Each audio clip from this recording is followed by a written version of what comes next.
the governor's ability to lead, right, to be an effective leader as governor of Texas.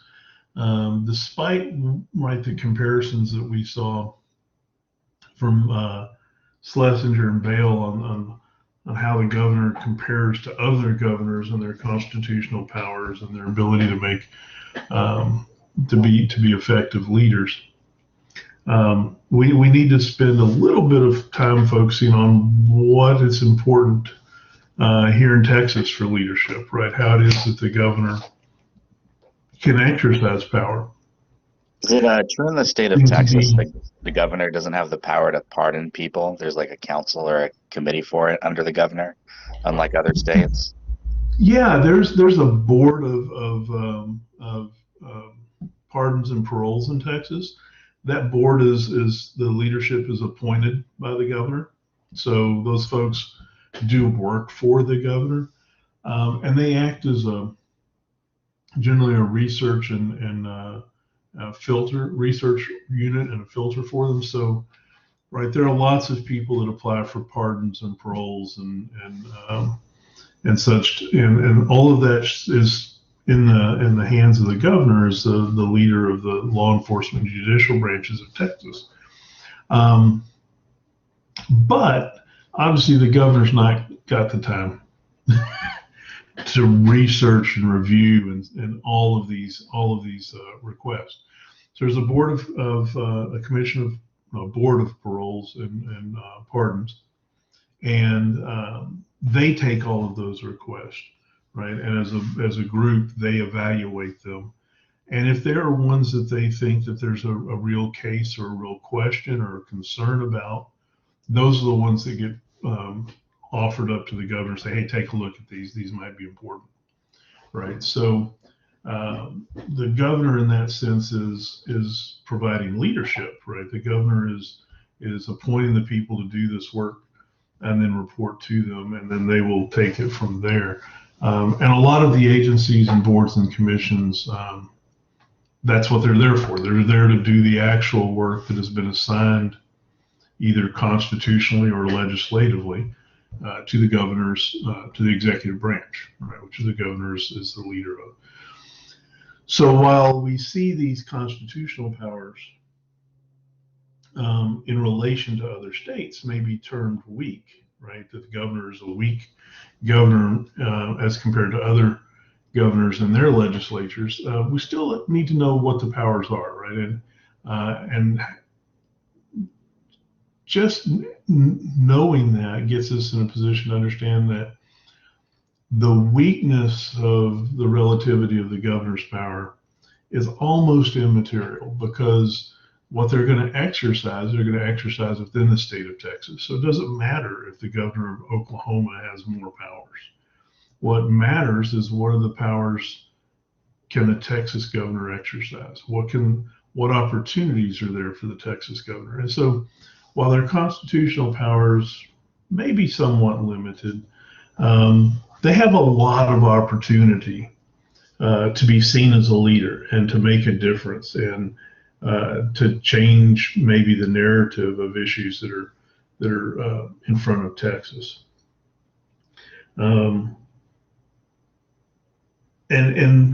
you know, pardons and paroles are one of those places because the governor has a role to play there, right? The governor appoints the people to that commission. So, and those folks are going to have basically an expectation and a perspective that's going to hopefully match what the governor has. That's why he picked them, right? And that means what they find is important and what they reflect and move up to the governor for his perspective are going to be things they think the governor wants to see, would be interested, or issues that he wants to deal with, and not so much others. So that choice the governor made there expresses a lot of institutional power in the sense of how it directs that agency to do its work. Does that make sense? And did I answer your question? You did, yeah. I'm a Texas transplant, so I had heard a rumor that like few years ago or something, there was like some kind of corruption where the governor they were pardoning people, and so I had heard they made a committee or something for it. So I was just wanting to know if that was true or not. Well, we've had the Board of Pardons and Commissions for a good long while, so I don't know the exact date that it was put into place, but as far back as I can remember, it's been there. That doesn't preclude, though, also the charge that there may be corruption, right? So it obviously you would probably, the legislature is going to be passing legislation to put that board into place. It would make sense, and I haven't studied this, so I can't say this is fact. It would make sense, though, that the legislature might respond to charges of corruption on the part of the governor by putting an agency in there to have rules and processes and procedures, and be a level of insulation between individuals asking for this and the governor granting it. But the fact that the governor is responsible for picking those people and putting them in charge of that agency means there's still a conduit, right, of the same perspectives and ideas. And there's nothing that prevents the governor from telling the board, hey, I've been told that this person here, who happens to be a friend of mine, was railroaded or treated unfairly, and I'd like you to look at their case. Guess what's going to happen? They're going to look at that case. And if there's any way that they can, in public, justify pushing that up as a recommendation to the governor for pardon or parole or something, they'll probably do it because the governor asked them to, right? So it certainly doesn't stop the opportunity for corruption, but it does put another layer in between where that generates documents, generates a process, gives the public and the press an opportunity to see that out in public and as it's happening, and to draw attention to it where that wouldn't have necessarily existed before.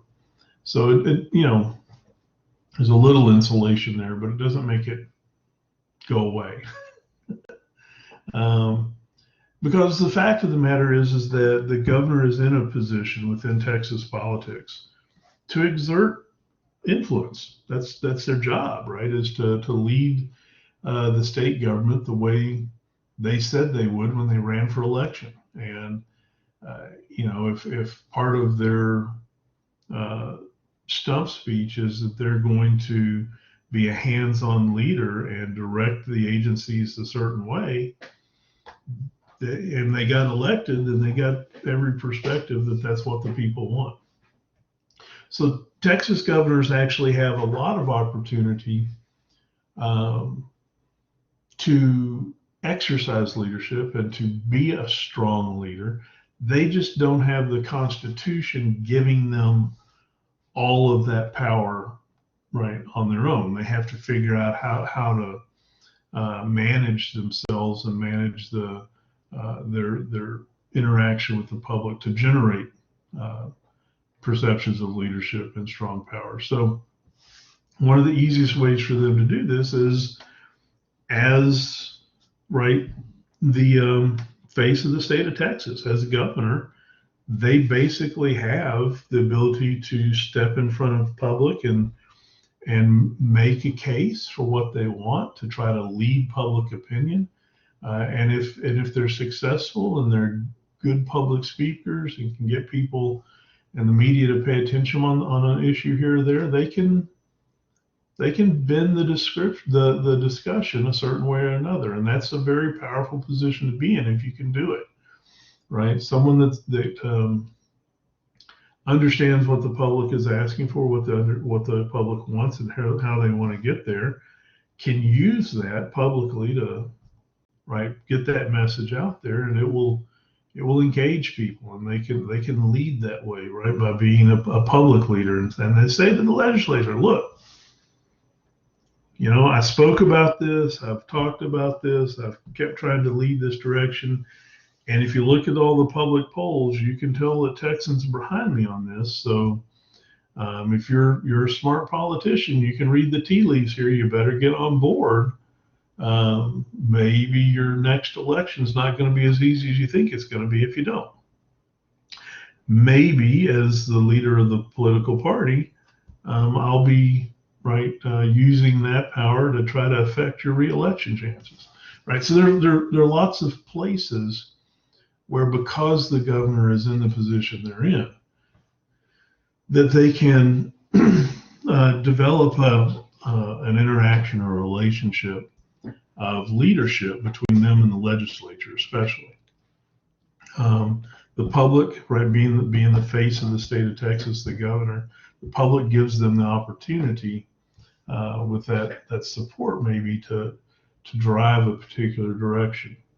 And so when they want to exercise power, they're going to have to work a little bit to do it. They can't just say, I'm the governor and the Constitution says I can do this, right? Although in some places it does, and they certainly can. But in most of the areas where a Texas governor is going to be a strong leader, they're going to do it by using their personal power and their exposure to the public, and their ability to lead, right? To be successful. Obviously, they can appeal, right, to voters. They can say the legislature's dilly-dallying on this, and they're not coming up with a clear solution to this problem. I think the legislature ought to do this, right? And if the public respond to that, then, right, that's a stroke of power that they're using to try to manipulate the legislature the way they want to. And if they can get the public behind them on that, they might swing the legislature to go in the direction they want to. As an example, just yesterday, I think it was, I was reading an article, and it was an interview with the governor. And one of the questions was to the governor about where he stands on open carry, right, for handguns in Texas, right? And the legislature is considering, right, maybe getting away with the need for concealed carry, or issuing a second piece of legislation that allows open carry of handguns, right? You've got open carry of long guns right now. If you've got a concealed carry permit, that allows you to take your weapons into places, as long as you keep them concealed in some places. And maybe they're trying to decide, the legislature, what they do. Do they go complete open carry and make Texas an open carry state? Do they give some smaller piece of legislation? Do they do nothing? And so the governor was asked about this, and when the media says something about, hey, the legislature's thinking about this, what's your position on it? That's an opportunity, right? And the governor has to make a decision. Do I have a personal position that I think would be good for Texas and that I want to put out there as governor, or do I just want to push that back and say, as governor, I'm going to sit back and see what happens.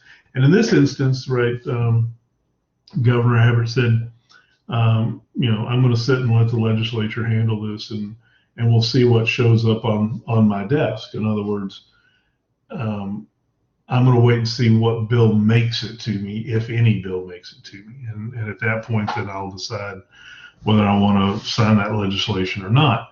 So there was opportunity there for the governor to lead on this particular issue, and he chose to stand back and let the legislature own it. And that's not necessarily a good thing or a bad thing, but he had to make a calculation there. Do I try to express leadership in a particular direction? And if I do, am I going to be successful at that? Will it cost me something politically? Are there other folks in the legislature that have an interest in this that I don't want to have to work against right now? Right, a whole bunch of things could be going into their consideration about whether they take a public stance on a piece of legislation or not. Or it could have just been that, he hasn't paid attention to this yet and didn't want to comment yet. But that was an opportunity for soft leadership, right, from the governor, right? the media threw him a softball, and if that was something he wanted to talk about, he could swing at it, and if not, let it go on by. And in this case, he's going to let it go by until something shows up on his desk and forces him to make a decision. We don't know why exactly. I would imagine that he knows that any type of gun legislation is kind of a hot potato or hot button issue, and he's not wanting to take a position on it if he doesn't have to, right?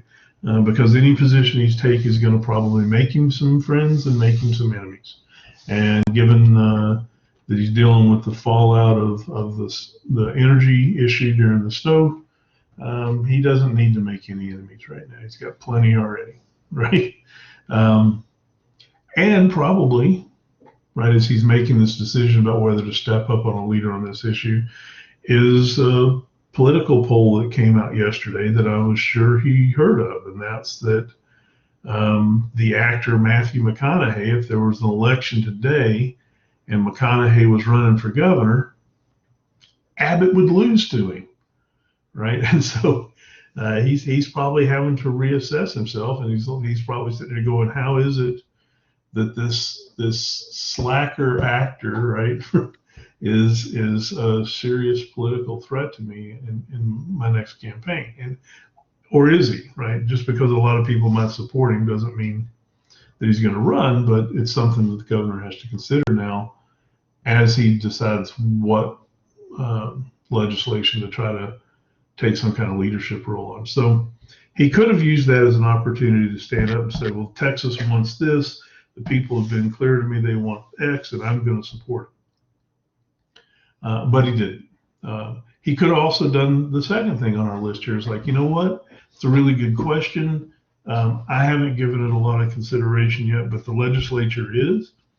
And it's a perfect opportunity for me to put together a citizen study group and let them work this over for a whole lot of different angles and come back to me with a recommendation, right? And so that can be a really useful tool to engage legislation without committing to it, right? And sometimes that's what you want to do as a governor. You want to be seen as engaging the topics, but not actually have to get to the position right away of taking a position. And a citizen study group might have been a good way to do that. It does a couple things. One, it gets him a report later that's been researched by folks that he picked to be on the citizen study group, that understand what he could support and couldn't support, and what would be possible policy for him going forward. It stalls the situation for a little bit that he doesn't have to answer.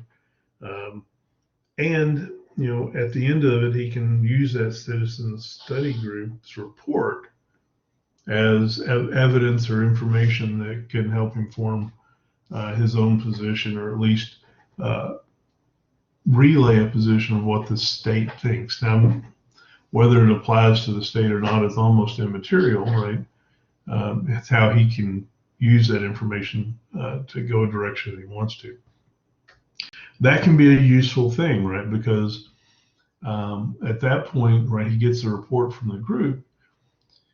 He presents that report, and he doesn't have to present it as his. He presents it as the results of the study group, and then he can see how the state responds to that report without necessarily taking a political hit of saying it's his position, right? So there's lots of, again, as we go through this list, right, keep in your mind, these are a lot of different ways for the governor to choose when and where to exercise political power, and to, you know, put their finger on the scale to one side or another on a political issue, and in a sense maybe lead the legislature, right, to their own considerations that line up with this.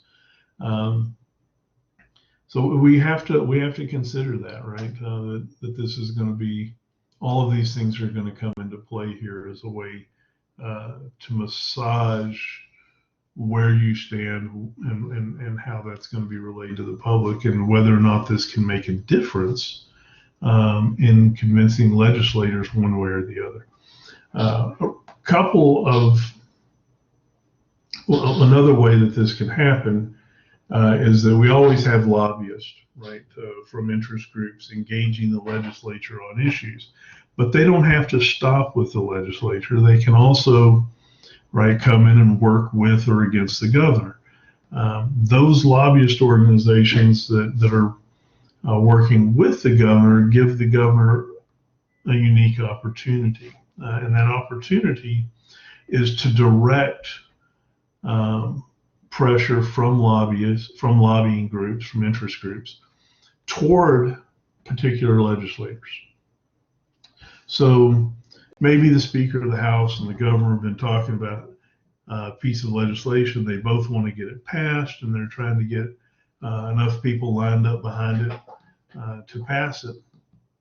And the discussion might be something like, if we could get House member X and Y and Z to support this, that'd probably bring a lot more votes from other legislators. Let's put some information in front of them. Let's put a little pressure on them. Let's get the lobbyists that have been talking to us and giving us information. Let's send them over that direction, right? And those lobbyists are going to show up, right, to a representative's office saying, hey, the governor asked me to come speak to you. Well, as a legislator, especially if you're a member of the same party, the last thing you want to do is inadvertently, right, cause a rift between you and the governor. So what are you going to do? You're going to make some time available for these. So in a real sense, right, the governor working right through these kind of channels can, in a sense, grab some of the agenda time from another legislator and donate it to these lobbyists. They go over there and talk to them, right? Go tell them what I'm trying to do and why they ought to be on board. Give them the same information you gave me. And that legislator, right, it's going to almost have to make time for them. And they may resent that a little bit, but the other side of it is here are these lobbyists with this information, and maybe this is all a good thing and I can use it and go forward. Plus, now I know what the governor wants. Maybe I can give this to the governor and then get something from him later, right? So it's all working right through the process here, but these are the kind of considerations the governor can be thinking about as to how do I get things done, especially in the legislature when I can't actually write legislation.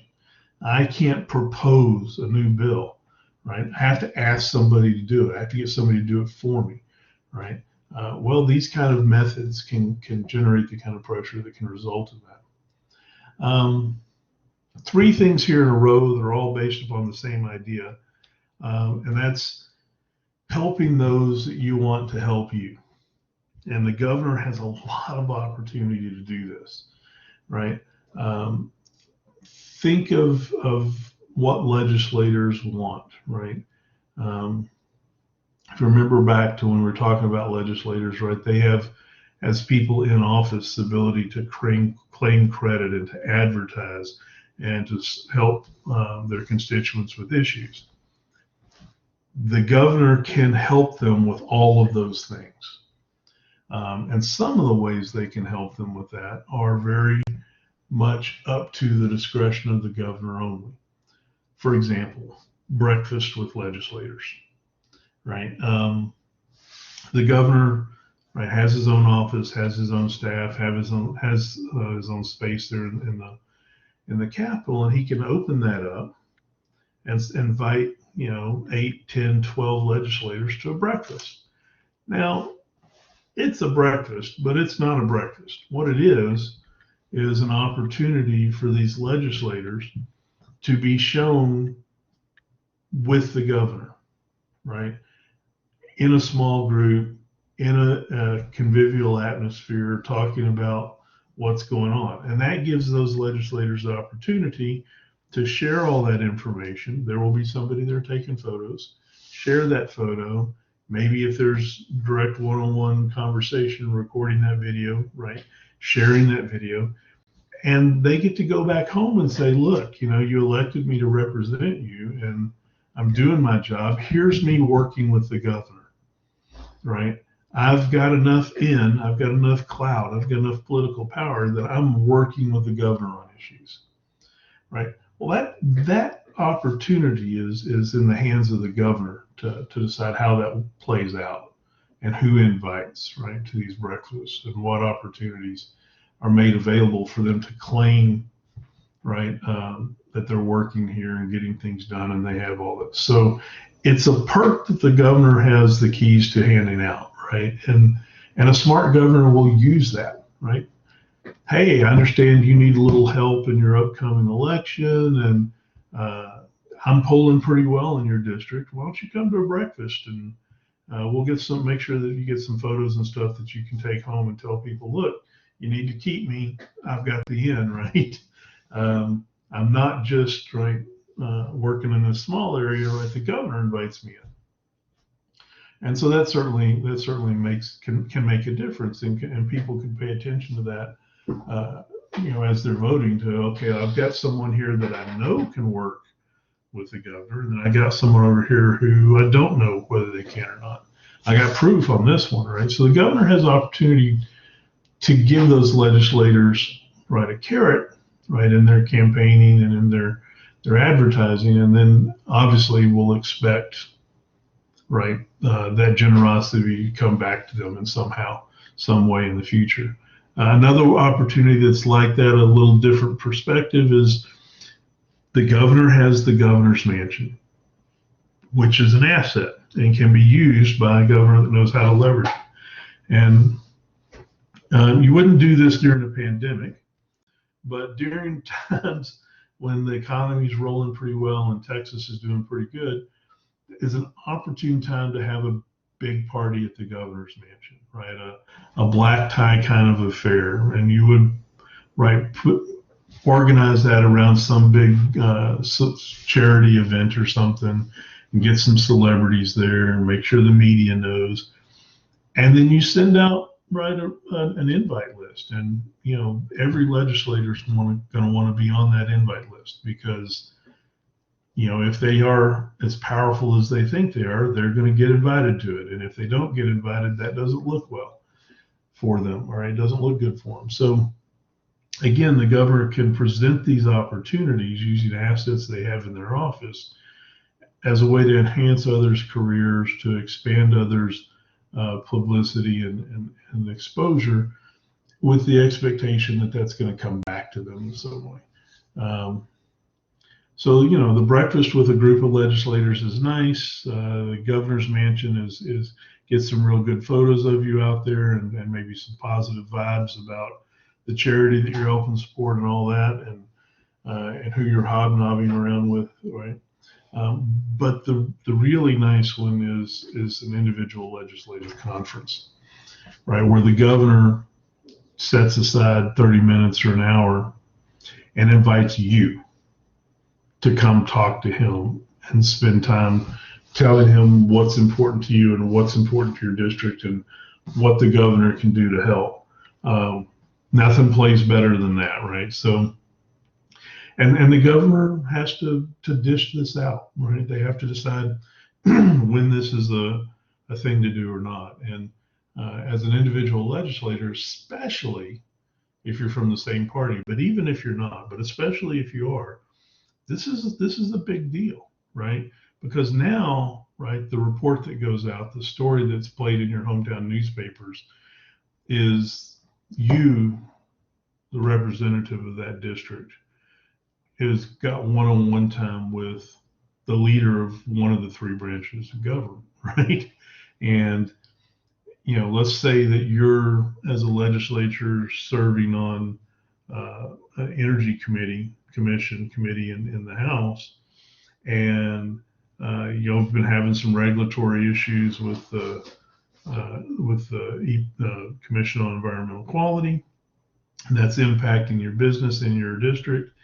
Now you've got a one-on-one with the governor, and you can say, hey, I understand that TCQ's got to look after the environment, but some of the regulations they're starting to put into place are really killing our business interest in my district. And right, that puts the governor on notice that here's an opportunity for him to look after the economy in that district, and of course needs to balance the environment as well. But this is Texas. We know where most of the weight's going to be put, right? It's going to be on the energy issue and on the business issues. And if the governor then directs the commission to do something a certain way, say, hey, well, I know the law says you got to do this, and you do, but find a different way to do it than this because it's putting a crimp on the petroleum industry in say Midland or whatever. That legislature goes home, right, and the biggest part of their economy in their district, they've just successfully worked on behalf of and brought something back home that's right, putting money into the pockets of their voters. And there is no doubt that they did it because there's them one-on-one talking to the governor about it, and then changes are made. And so if you can be in that position as governor to offer that kind of opportunity to someone to help them out,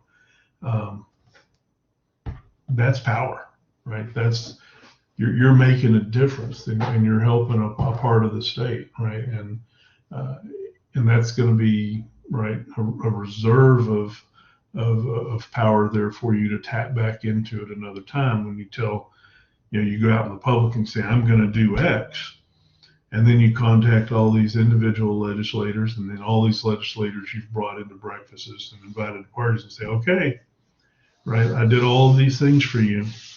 I'm trying to make this happen, and this shouldn't impact your ability to be reelected, so I expect you to support me on this going forward. And that's how it's going to work, right? Does that make sense?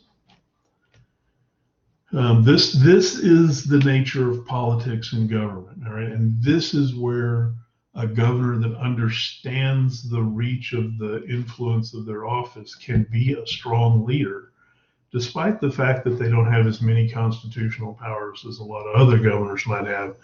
In Texas, you've got this opportunity to lead from the governor's office, and it's a soft power, right? It's leadership. It's not something you can just say, I can do this, I will do this, and it's going to happen. You got to manage it, and you got to manipulate it, and you got to grow it. But a good leader of public opinion in the governor's office can exercise a lot of power, right?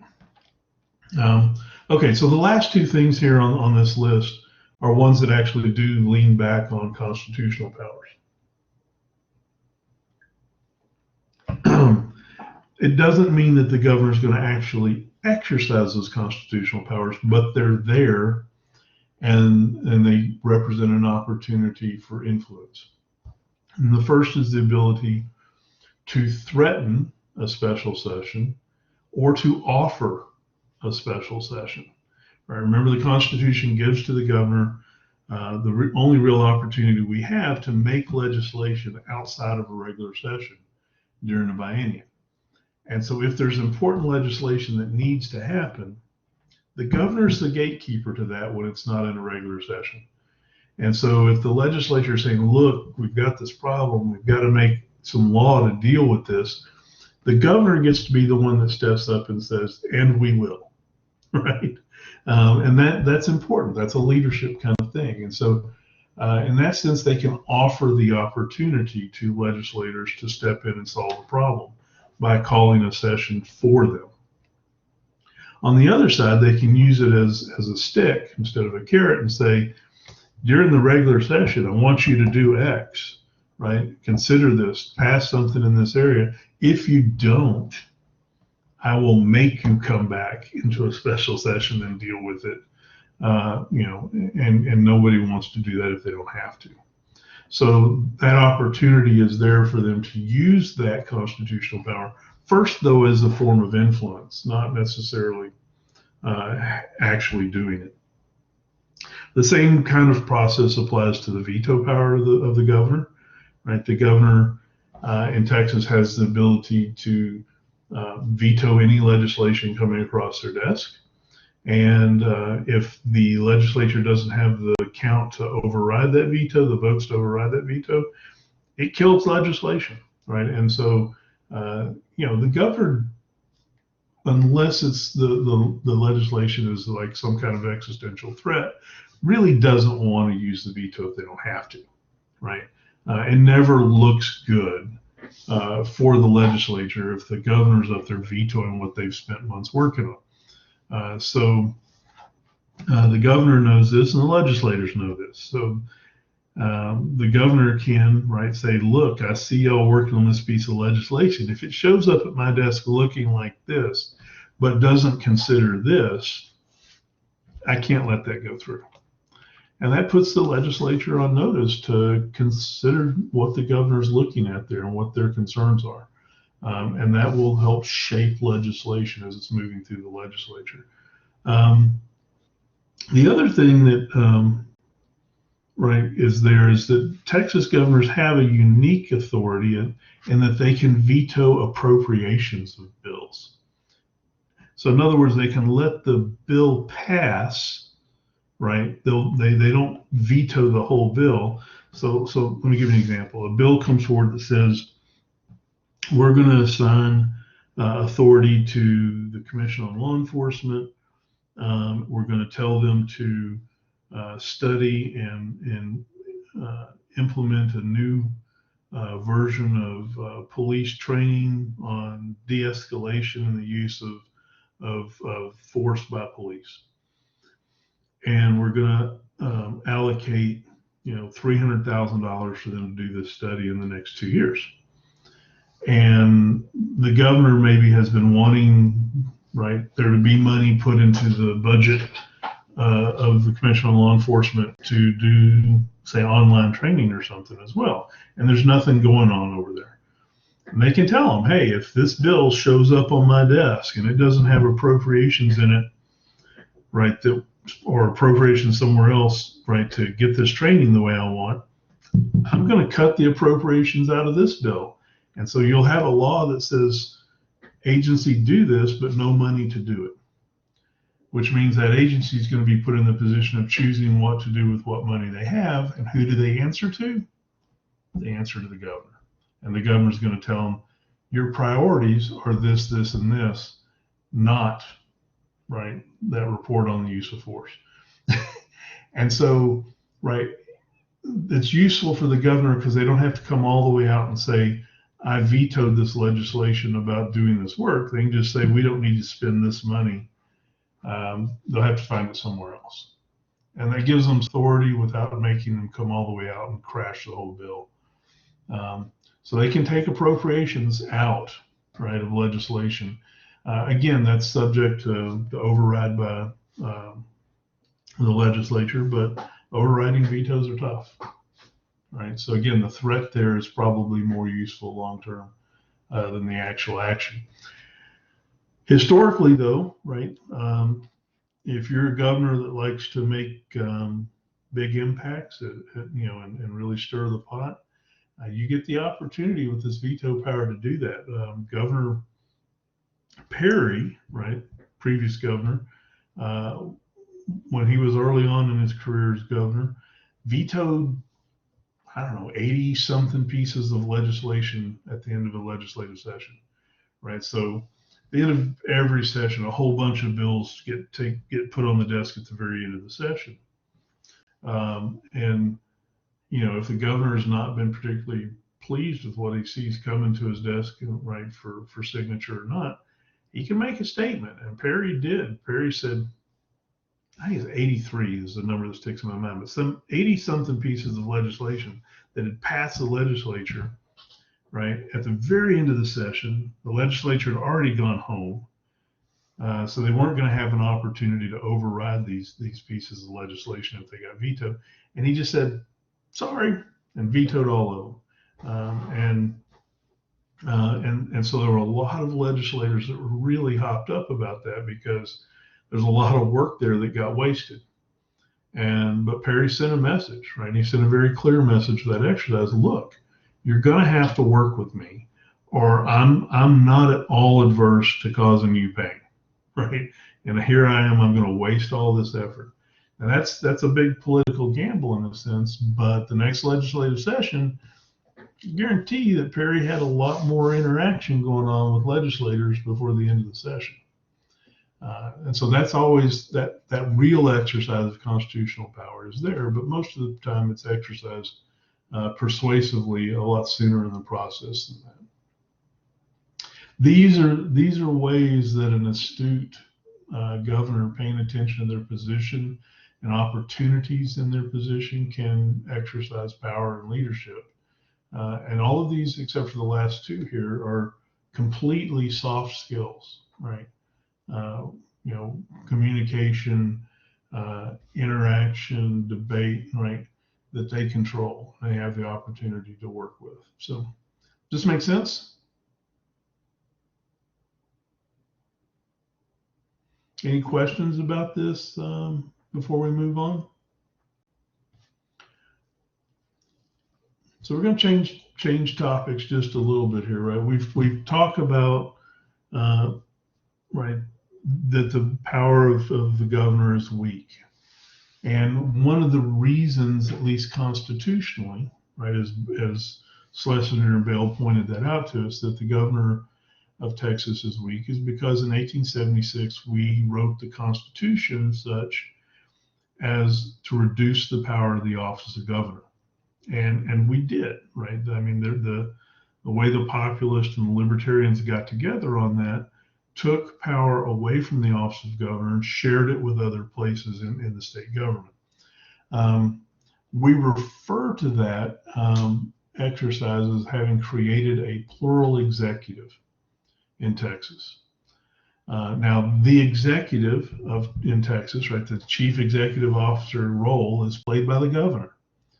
But when we rewrote that 1876 Constitution, we took some of those executive powers and shared them with other offices, created offices that were elected offices instead of appointed offices. Right? A lot of the power of the governor is in the power of appointment. So they have the ability to put people in charge of large parts of the executive branch, of the bureaucracy, of the boards and the commissions and the agencies in Texas.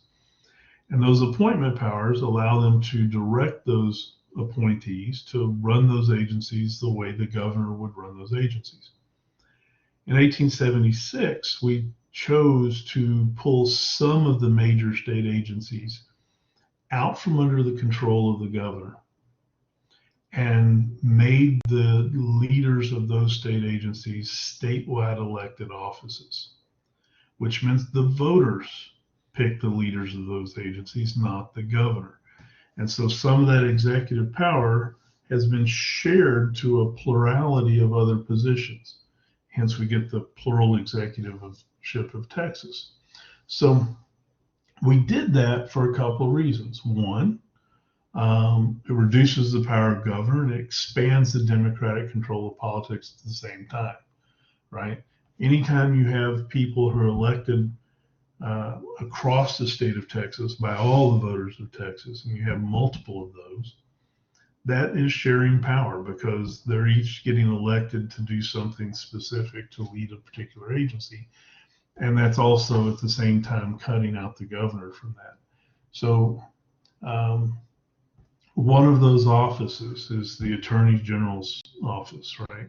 And the leader of the Attorney General's office is the Attorney General of Texas. And that person who leads that office is elected by a statewide election, which means the top lawyer, right, that determines how the lawyers working for the state of Texas are going to defend Texas in lawsuits and what lawsuits they're going to file, all of that exists under the authority of the Attorney General of Texas. Previously, the governor appointed that person. So the governor had the ability to appoint somebody that had the same perspectives, ideas, and ambitions the governor had. Now that person is elected. And so the governor doesn't have as much say, right? But that gives more say, democratic control to the people. And in Texas, we believe generally as a group of people that elections, right, are a good way to establish legitimacy. We, the people, picked you to be in charge of X. What more sense of legitimacy can you deliver than all of us picking you, right? You're our person. Go do that job. We don't like it. we'll vote someone else in to go do that job, right? That makes government a lot more, the more that people are involved in picking their leaders, the more legitimate it is, right? Because they have control over that process. And every time we do this, every time we set up an office to be controlled by the electorate instead of controlled by the governor through appointment power, that makes that government more responsible to the voters.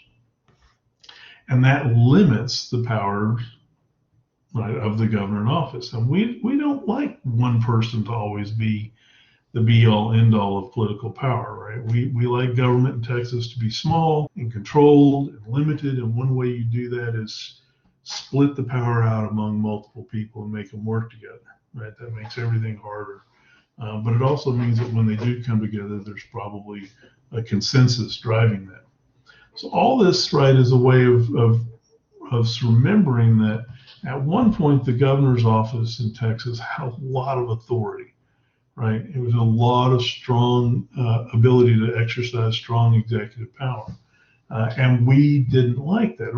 Historically, the reason we didn't like that, because the governor that was doing it was a Republican, which meant from, espousing the ideas of the Republican Party from the 1860s, which didn't sit well in Texas. And most of the people in Texas were Democrats at the time, and were still in line with the old historical South perspective of state powers and slavery and control of the government from the people. And we had a governor in place who was essentially picked and placed here, right?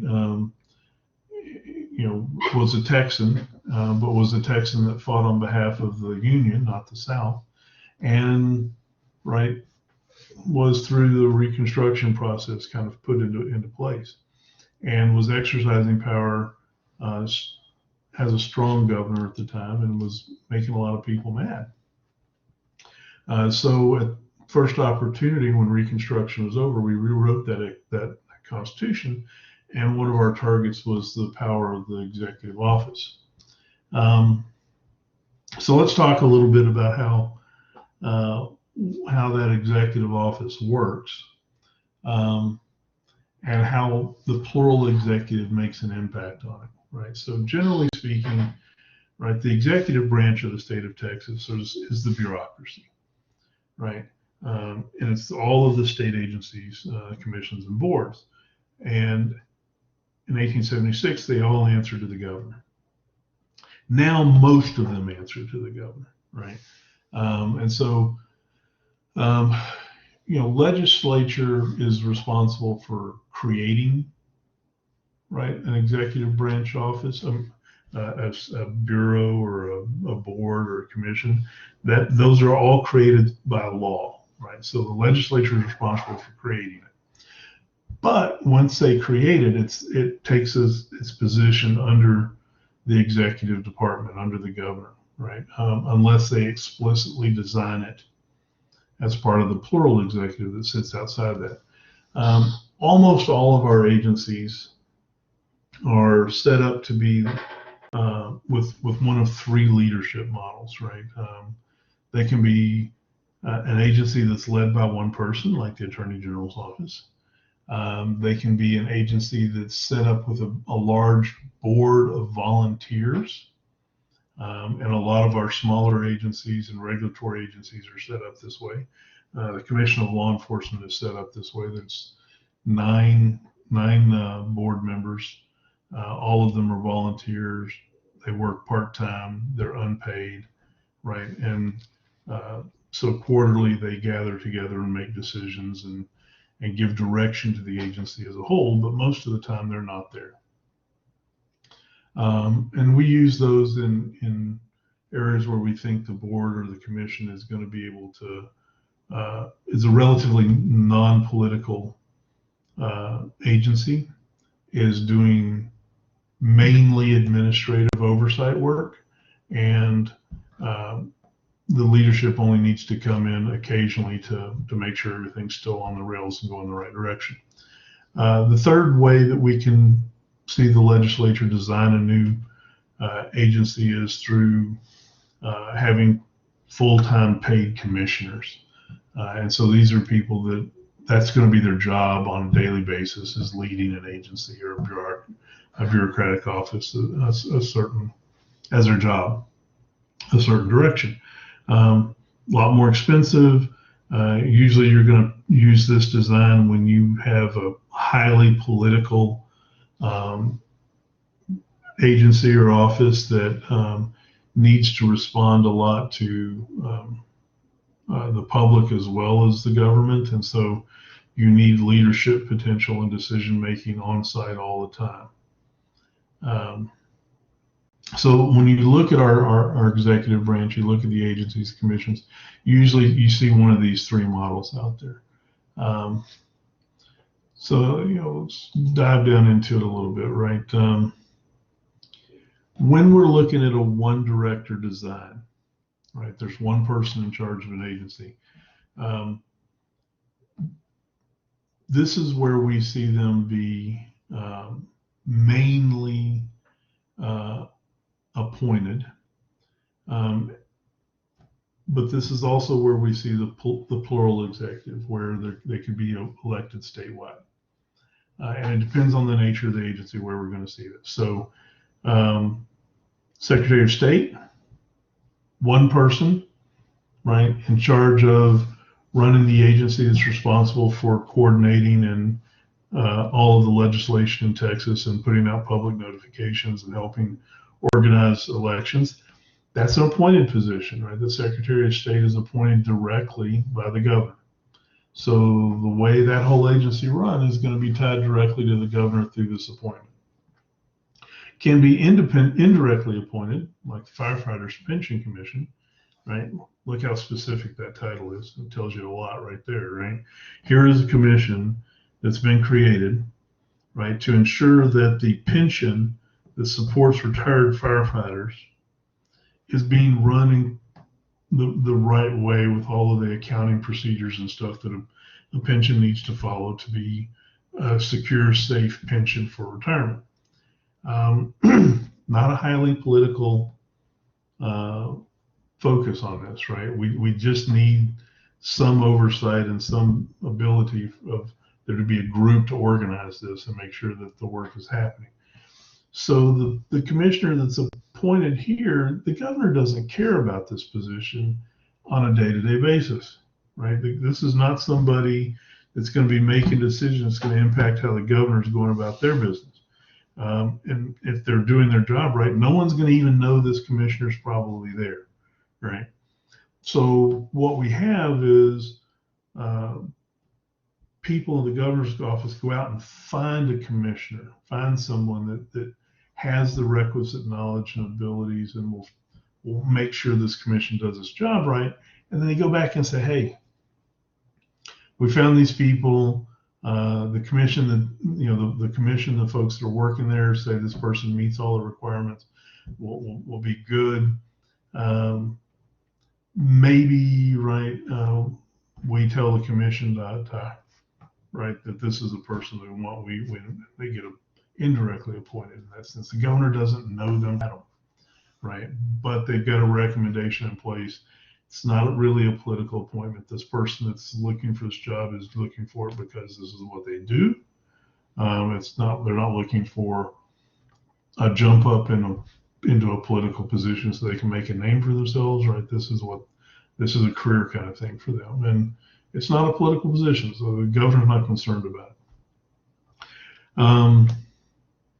And there's some of those, right? There's not a lot of them, right? And obviously, they're the ones that are going to be elected. We'll get to those in just a second. Then there are the multi-member boards, like the one I just discussed, TCLOS, Commission on Law Enforcement, right? 9 members appointed by the governor, may know them, may not know them. Important positions in the sense that they're going to be regulating licensing and of police officers and jailers in the state of Texas, but generally not something that's going to have to be on the forefront of the governor's political plate, right? Once these people are in place, they'll manage it, and it should go under the radar most of the time, right? The folks that want these positions are actively applying for them, right? They're saying, hey, I want to be considered for this. The governor's office sifts through all of the applications and makes recommendations up to the governor to appoint these people and not these people. And the governor usually goes with that agreement. Again, these are part-time, unpaid, appointed. That particular commission is set up with 9 members. 3 of them are public members. In other words, they don't have anything to do with the profession of law enforcement. 3 of them are line officers, which are actually folks that are active police officers serving in the field, and 3 of them are management officers. In other words, they're chiefs of police or they're sheriffs, and so they're management in law enforcement. And so you get, right, 3 different groups of 3 people, and those 9 people come together and make decisions for the board. And that appointment process of 3 groups of 3 different kinds of people ensures that there will be a lot of different perspectives on the board as they look at what they're doing over time. And then you can get ones like the Public Utility Commission, right, that we're looking at now because of our problems with power and energy reliability in Texas during the snows, right? And the Public Utilities Commission, right, is full-time paid commissioners that are appointed by the governor, right? So their job is to regulate interest rates and maintenance and stuff of the energy grid in Texas. And obviously all of that failed in February. And so, right, initially we're like, oh, this is the problem of the Energy Reliability Council of Texas. Well, but they're kind of a private corporation that's been created by the state. Well, who oversees them? Well, the Public Utility Commission oversees ERCOT. And those people are appointed to that position, and people start looking at them going, well, do they know what they're doing? And who appointed them? Oh, guess what? The governor appointed them. So now you start seeing, right, these people are earning a good living. They're supposed to be doing this job. Part of that job was a big failure, and people died and were cold and lost a lot of money. And now who is responsible? Well, ERCOT somewhat, Public Utility Commission absolutely, and the governor is going to catch a lot of it because the governor picked these people, right? So sometimes these boards, these multi-member boards, can come back and cause some problems for the governor. Those boards there that are appointed, right, unelected, account for most of the agencies in Texas. But as we said earlier, right, in 1876, we created this plural executiveship. And so we have several, right, folks that are elected statewide and gain their power from the electorate that would normally be appointed by a governor, right? And the governor would be exercising power here, but not in Texas anymore. So we're going to look at a couple of these so that you can see how we reduce the power of government by creating these other positions. And the first one, right, is one we've already talked about, and that's the Attorney General, right, the Chief Counsel for the state of Texas. This person is elected to manage all of the state's lawyers under the Attorney General's office. Right there, you have a statewide election that elects them to a 4-year term. So they answer to the people. The governor may want the Attorney General to do something, but he doesn't have a lot of authority to make him do it because the Attorney General's like, look, I answer to the people who elected me, not to you. You don't appoint me, you don't pick me, you don't, right? You got nothing to say. Now, politically, there may be reasons we want to coordinate and get along, but I answer back to the people. And there are no term limits on this position. So someone that gets elected Attorney General and is perceived as doing a good job again and again and again can get elected again and again and again. And it's a pretty powerful position to be in because as the Attorney General, your job is to represent the state of Texas. Your agency's job is to represent the state of Texas. Your job is to sue organizations and states and governments that are doing things that are impacting Texas adversely. So a lot of times the Attorney General is the one making the decision to sue the United States of America, right? Saying, hey, as a government, you're making decisions you don't have the right to make that are impacting Texas. So this elected person, right, in this case, Dan Paxson is the Attorney General, right, can go out on their own and make their own decisions and impact politics in the state of Texas and the federal level. The other thing that's really important about this agency and about this elected leader of this agency is the Attorney General's office is quite often approached for legal opinions. And in their constitutional position, when the Attorney General's office issues an advisory opinion, they've made law, right? Their interpretation says this law means this. We've looked at it, we've evaluated, and here are the words, and we say legally those words mean this, and therefore the state is now obligated to act as under that advisory opinion. And the only way that changes, and there's two ways that you can change that, is that a court, right, in the judicial branch makes a decision that's different, or the legislature passes new legislation that changes that. So effectively, right, when an attorney general issues an advisory opinion, they've set the course of law for a good amount of time. And if no court or no legislative action intervenes, that just goes forward. And this can have practical impacts on how the state does its business.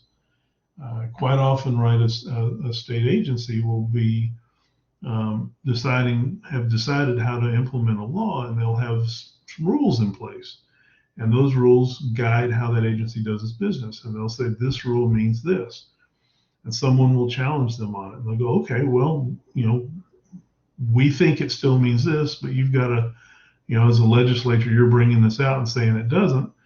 Let's ask the Attorney General legally what this means. And when the Attorney General says it means X, then everybody goes forward as that's the law, X now. Now, these are lawyers, right? The whole agency's full of lawyers. The Attorney General's a lawyer usually, right? So, right, they should be able to pull their expertise and make a decision like that. Additionally, anytime a state agency gets sued, the Attorney General is representing the state of Texas in court for that. And we see this office, right, as an office that can lead to other political, higher political offices, right? One of our U.S. senators, right, John Cornyn from Texas, was Attorney General of the state of Texas before he ran for U.S. Senator from Texas. Our current governor, Greg Abbott, previously Attorney General of the state of Texas, right?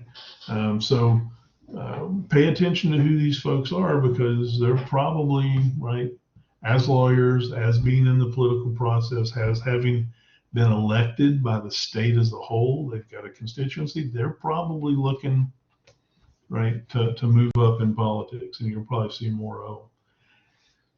This is a big deal because normally you look at other states, the Attorney General is appointed by, right, the governor. And so all of these things that the Attorney General and Attorney General's office does would have some influence from the governor, but not in Texas, and not since 1876. Does that make sense? So this office has some executive power, right, that would normally belong to the governor, belongs to the Attorney General.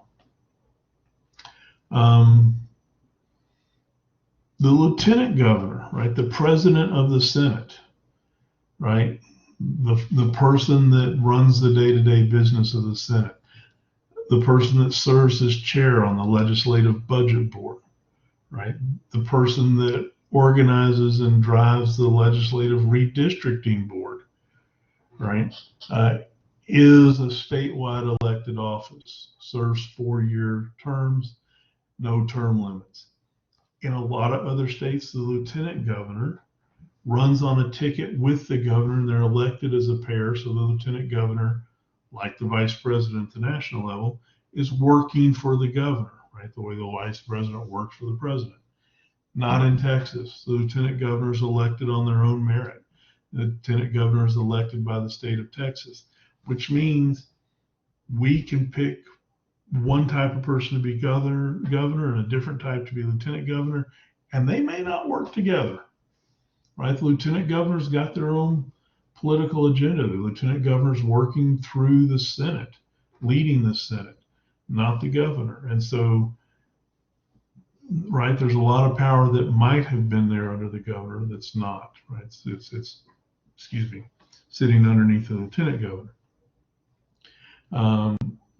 And so, there's an opportunity there that the governor has lost because we've taken that position and split it out and made its own elected position. And anytime you're in the leadership position, like the lieutenant governor is over the Senate, that's a lot of opportunity to exercise some political power, personal political power. And when you're the chair of the joint committee that sets the budget for the state of Texas, right, the LBB, a lot of power there. And if you happen to be the lieutenant governor, it's after a census, it's time to redistrict all of the state election boundaries,